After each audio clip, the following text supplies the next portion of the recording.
जय माता दी मित्रों, आज की कड़ी में अरुण कुमार शर्मा द्वारा रचित पुस्तक रहस्य में हमने एक कथा जो तंत्र शास्त्र पर आधारित है उस विषय को लेकर आए हैं। आशा करते हैं आपको यह वीडियो पसंद आएगी और चैनल को सब्सक्राइब करें, लाइक करें, शेयर करें। जय श्री राधे, हर हर महादेव। जय माता दी मित्रों, आप देख रहे हैं अमेजिंग सीक्रेट राज धर्म संस्कृति एवं ज्योतिष संबंधित चैनल। और आज हम विषय लेकर आए हैं एक रानी की रहस्यमय तंत्र साधना। विस्मित रह गए थे दरभंगा के महाराजाधिराज रामेश्वर सिंह। मंदिर के उस निविड़ अंधकार में एक छोटे से दिए की कांपती लौ में पता नहीं कैसा प्रकाश पुंज पल भर में आकर सिमट गया था। रानी कुंवर आहिस्ते से उठ खड़ी हुई थी। मृग चरम पर बैठा साधक तब तक मंत्र बुदबुदा रहा था। रानी कुंवर की आंखें रक्तम हो गई थी। महाराज को लगा, अरे साक्षात भगवती की आंखें हैं ये तो। अस्फुट स्वर में रानी कुंवर से उन्होंने कहा, रानी कुंवर, सचमुच आज तुम महाशक्ति रूपा हो गई। रानी कुंवर कुछ नहीं बोली, महाकाली की प्रतिमा की तरफ मुड़ गई। तभी महाकाली के माथे पर से एक फूल गिरा। महाराजा भावविह्वल होकर बोले, देवी महाकाली का आशीर्वाद संभालो। वह सन 1921 की दीपावली की अमावस्या थी। मध्यरात्रि का समय था। जगमगाता शहर धीरे धीरे अंधकार के आगोश में सिमटता जा रहा था। गिनती के कुछ एक मकानों की छत पर टंगे कंटीलों की टिमटिमाती रोशनी दूर से धरती पर उतर आई सितारों का भ्रम उत्पन्न कर रही थी। नगर की दीपावली का मनमोहक सौंदर्य देखने नदी में निकली नौकाएं कब की किनारे से आग लगी थी। पटाखों का शोर थम गया था। पतित पावनी गंगा के तट से सटे पटना के दरभंगा हाउस के परिसर में निस्तब्धता व्यापक थी। विशाल भवन के मध्य से एक संकरा रास्ता ठीक गंगा में उतरा हुआ था। रास्ते के मुहाने पर बनी घाट की सीढ़ियां घुप अंधेरे में डूबी हुई थी। घाट से सटे काली मंदिर के भीतर कक्ष में घी के दिए जल रहे थे। समूचा कक्ष लोबान एवं अगरबत्तियों के तीव्र सुगंध से भरा था। महाकाली की भव्य प्रतिमा के गले में रक्ताभ गुड़हल के फूलों की एक विशाल माला पड़ी थी। प्रतिमा के सामने त्रिकोणीय हवन कुंड से आग की लपटें लगातार उठ रही थी। कुंड के नजदीक अघोरी साधक की वेशभूषा में एक दिव्य पुरुष एक अनिंद्य सुंदरी के साथ बैठा हुआ था। उन दोनों से थोड़े हट जाने पर कुशासन पर विराजमान थे दरभंगा के महाराजाधिराज और श्रेष्ठ साधक रामेश्वर सिंह। महापूर्ण दीक्षा अभिषेक अत्यंत गुह्य एवं विचित्र अनुष्ठान के एकमात्र साक्षी बने दरभंगा नरेश की आंखों में असीम कौतूहल था। मृग चरम पर आसीन साधक के तेजों में व्यक्तित्व के आगे उसकी आयु का आकलन नितांत असंभव प्रतीत होता था। जबकि साधिका से पूर्व परिचित थे महाराज। गेहुआ रंग, धनुषाकार भुएं, समोहक कजरारी आंखें, तीखी नासिका, लाल लाल होंठ, घनी केश राशि, उन्नत वक्षस्थल और सुपुष्ट शरीर। लाल साड़ी में लिपटा हुआ उस साधिका का रूप लौकिक नहीं लगता था। वह एकटक मां जगदम्बा की मूर्ति को निहार रही थी। साधक के दाहिनी ओर मध्यपुरित कपाल, सिंदूर और राख से पुती अस्थियां, कछुए की पीठ की हड्डियों में अक्षत एवं लाल पुष्पों के अतिरिक्त पूजन की ढेरों सामग्री रखी थी। साधिका के चारों ओर 11 घड़ों में शव के कुछ अंश रखे थे, जिनके हर ओर अगरबत्तियां सुलग रही थी। थोड़ी थोड़ी देर के बाद साधक की बुदबुदाहट तेज हो जाती थी और वह एक अस्थि शलाखा को मध्यपुरित कपाल में डुबोकर निकालता और हवन कुंड में छोड़ देता। ऐसा करते ही आग की लपटें तेजी से भभक उठती। अस्थि के चटकने की आवाज के साथ ही मुर्दा जलने की चिरागंध वातावरण में क्षण भर में व्याप्त हो जाती, मगर थोड़ी ही देर में वह गंध विलीन हो जाती। फिर साधक के इस क्रम में परिवर्तन आया और उसने मंत्र पढ़ना बंद कर साधिका के कुछ निर्देश दिए। फिर नर कपाल को उठाकर साधिका के हाथ में थमा दिया। देखते ही देखते साधिका उस कपाल में बचे मद्य अर्थात शराब को गट गट करके पी गई। उसकी मुद्रा बदल गई। उसने अपना मुख घड़ों में रखे शवों की ओर कर दिया। साधक ने अपने दग्ध नेत्र मूंद लिए और अस्फुट स्वर में मंत्रोच्चारण प्रारंभ किया। अल्प विराम के बाद 11 घड़ों में रखे शवों के ब्रह्मरंध्र से हठात असंख्य सुधा बिंदु फुहारे की तरह निकलकर साधिका का अभिषेक करने लगी। महाराज रामेश्वर इस अलौकिक दृश्य को देखकर अभिभूत हो उठे। वे समझ गए कि साधिका का महापूर्ण दीक्षा अभिषेक संपन्न हो चला है। महाराज स्वयं बहुत बड़े तांत्रिक और सिद्ध साधक थे। अपने जीवन में उन्होंने अनेक अनुष्ठान सफलतापूर्वक किए थे, तन और मन को स्वयं से साधा था उन्होंने। लेकिन इस महत्वपूर्ण दीक्षा अभिषेक को देखकर वे स्वयं विस्मित थे। काठमांडू के उस महासिद्ध के निर्देशन में उत्पन्न इस महाअभिषेक को देखकर वे रोमांचित हो उठे थे। रानी कुंवर को प्रणाम करते हुए अनायास ही उसके मुंह से निकला, अरे अरे, आज मैं धन्य हो गया साक्षात महाशक्ति का दर्शन करके। रानी कुंवर का जन्म 1900 ईस्वी में माघ शुक्ल पक्ष की पूर्णिमा के दिन पटना के श्याम मंदिर के निकट हुआ था। उनके पिता थे पंडित शिवशंकर मिश्र। आधी उम्र बीते जाने के बाद शिवशंकर को जब संतान सुख प्राप्त हुआ तो उन्होंने बेटी का नामकरण किया रानी कुंवर। अपनी बेटी के जन्म काल एवं ग्रह स्थिति को देखकर शिवशंकर मिश्र ने अपनी पत्नी से कहा, बेटी ने नहीं, हम सब के उद्धार के लिए बेटे के रूप में जन्म लिया है। यह बड़ी होकर महान साधिका बनेगी और दीन दुखियों की मदद करेगी। रानी कुंवर जब 8 वर्ष की हुई तो उनके पिता का देहांत हो गया था। मरते समय उन्होंने एक बार फिर अपनी धर्मपत्नी से कहा, मैं जा रहा हूँ, लेकिन तुम्हारा सहारा रानी कुंवर बनेगी, चिंता न करना। हाँ, रानी कुंवर का लालन पालन अच्छे से अपनी देखरेख में ही करना। जब रानी कुंवर मात्र 2.5 वर्ष की थी, उस समय दरभंगा के महाराज रामेश्वर सिंह ने समीप ही दरभंगा कोठी में अश्विनी शुक्ल पक्ष की महाअष्टमी को विधिवत पूजन करने के बाद 108 कुमारियों के भोजन का आयोजन किया। आनन फानन में 107 कुमारियां ही इकट्ठा हो पाई, पर एक की कमी रह गई। महाराज भिन्न अन्न जल पिए 108वीं कुमारी की प्रतीक्षा करते रहे।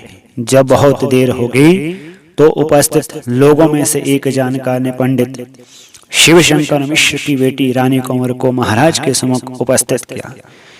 108वीं कन्या होने की वजह से महाराज ने रानी कुंवर का पूजन अर्चन करने के बाद उन्हें एक स्वर्ण मुद्रा दी। रानी ने जब अपनी नन्ही हथेली महाराज के सामने फैलाई तो उनकी हस्तरेखाओं को देखकर वे विस्मित हो उठे। अनायास उनके मुख से निकल पड़ा, अरे इसका जन्म हो गया, इसमें तो शक्ति स्वरूपा माँ की विलक्षण शक्तियों का अंश है। यह तो साक्षात महाकाली है। इसके बाद महाराज की ओर से हर माह एक धनराशि रानी कुंवर के पालन पोषण के लिए उनकी माँ को प्राप्त होने लगी। उसी दिन से रामेश्वर सिंह ने रानी कुंवर को माई जी कहना आरंभ कर दिया। रानी कुंवर के पिता की मृत्यु हो जाने के बाद महाराज ने रक्सौल के प्रसिद्ध तांत्रिक केशवानंद जी से रानी कुंवर का दीक्षा संस्कार करवाया। जहाँ भी केशवानंद जी महाराज बैठ जाते थे वहीं उनके शरीर से कमल के फूलों की सुगंध आती थी। आगे चलकर यही सिद्धि रानी कुंवर को भी प्राप्त हुई। फिर रानी कुंवर ने केशवानंद जी के सानिध्य में 13 वर्ष तक पुरुष शरण किया।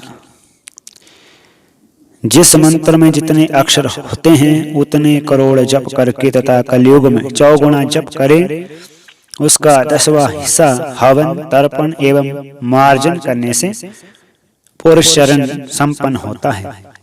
13 वर्ष की उम्र में रानी कुंवर महाराज के निर्देशानुसार अपनी मां के साथ कामरूप कामाख्या गई, जहां प्रभु नामक तांत्रिक से उन्होंने वीर साधना प्रारंभ की।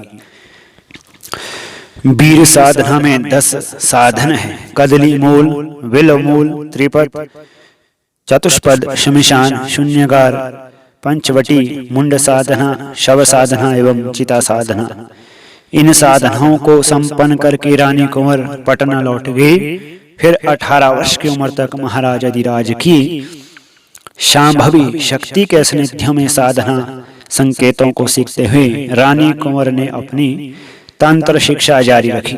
18वें वर्ष को पार करते ही महाराज रामेश्वर सिंह ने काठमांडू और कामरूप कामाख्या के सिद्ध साधकों को बुलवाया और उन्हें उत्तर साधक के रूप में नियुक्त कर रानी कुंवर द्वारा तंत्र शास्त्र की उत्कृष्ट साधनाएं शव साधना एवं चिता साधना पूर्ण कराई। इसके बाद महाराज ने कामाख्या मंदिर में एक विशिष्ट अनुष्ठान प्रारंभ किया। यह अनुष्ठान रात्रि के 9 बजे से प्रारंभ होकर प्रातः 3 बजे तक चलता था। इसमें कामाख्या पीठ पर से वहां गया हुआ 2.5 मन सोने का ढक्कन हटा दिया जाता था तथा रानी कुंवर की पूजा पूज्य शक्ति के रूप में दरभंगा नरेश स्वयं करते थे। इस अनुष्ठान के संपन्न होने पर रानी कुंवर पटना आ गई और महाराज वापस दरभंगा चले गए। सन 1929 में महाराज रामेश्वर सिंह की मृत्यु हो गई। महाराजा की मृत्यु के बाद रानी कुंवर ने पटना में दरभंगा हाउस के समीप ही जहां उनका जन्म हुआ था पंचमुंडी की साधना की।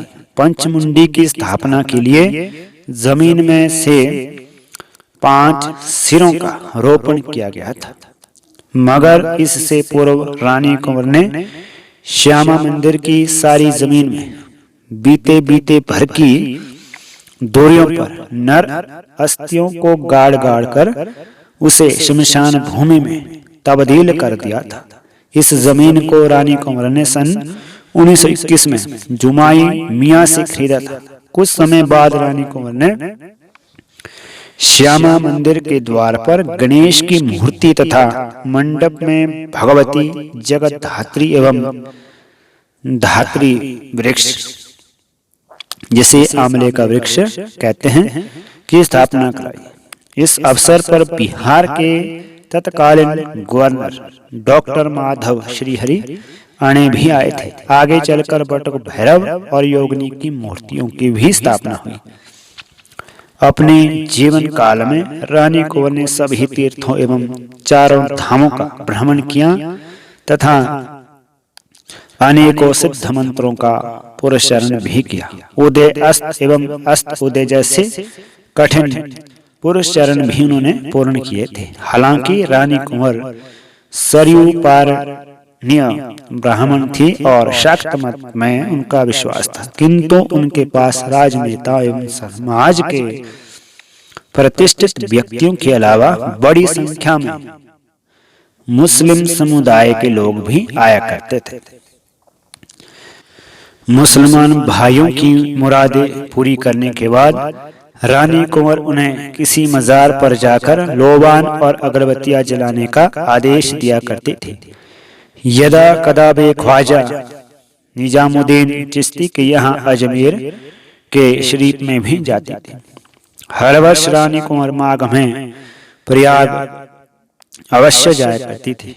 कुंभ के मेले में उनके पास अनेक श्रेष्ठ साधक मिलने आते थे, जिनमें स्वामी शाश्वतानंद सरस्वती, स्वामी मूर्खानंद, स्वामी योगेंद्र कृष्ण, पंडित ईश्वरी दत्त शास्त्री के अलावा महाकवि सुमित्रानंद पंत, जिन्हें काली चरण पंथ के अनुरोध पर रानी कुंवर ने दीक्षित किया था, प्रमुख थे।